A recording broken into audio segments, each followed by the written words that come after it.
What's the Richard series here? Now, obviously, one of the most popular franchises is always the Star Wars films. We're obviously still getting more Star Wars content, like mostly on TV. Who knows if we're obviously we got the Mandalorian, Grogu, and who knows if we're ever going to get any others like Star Wars movies here and there. I mean, obviously there's the one that James Mango's doing. Then there's like a Taika Waititi one, a Ray one. It's complicated there. But now, according to Andor creator Tony Gilroy, he pretty much is saying that a Star Wars horror movie or show is possibly in the works. Speaking to Business Insider, Gilroy was asked what he would do if he was hired to helm a Star Wars project set within the horror genre for Lucasfilm and Disney.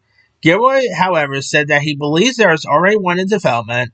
They're doing that. They're doing that. He said, "I think they're doing that. I think that's in the works." Yeah. Gilroy didn't specifically whether this unnamed project will be a movie or a television show. No further details has been announced at this time, as Disney did not immediately respond to the request comment.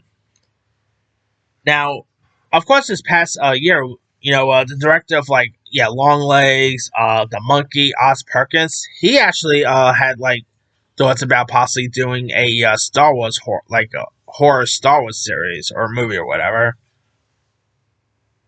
Could that be what I don't know, we're cooking up here? I mean, maybe they heard Oz Perkins' pitch, and say what you want, Oz Perkins' recent horror films, The Monkey and Long Legs, were smash hits.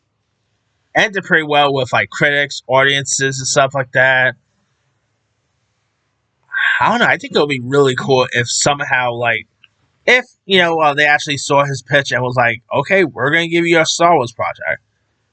There is a Star Wars Celebration. Maybe we'll actually hear some updates about this around Star Wars Celebration. But you know what? I'm all for seeing a horror Star Wars series. I think that could be really cool. I love the horror genre, love Star Wars, so mix them together. Why not? Obviously, I don't think we're going to get an R-rated one. And knowing Perkins, he's more into the R-rated realm. So maybe it won't be with Oz Perkins. Maybe someone else. I could totally see Adam Wingard doing something like this. Maybe some, I don't know, a good horror director. Maybe the director of It Follows could do one. But we'll have to wait and see if this actually will happen or not. Anyway, let me let you guys. What are your thoughts on a Star Wars horror movie or TV show reportedly being in the works somehow? Are you even interested in seeing a horror, pretty much a horror set in the Star Wars world? Who would you love to see tackle a Star Wars horror project? Drop comments below. Don't forget to subscribe, hit that bell for notification. This is Tim.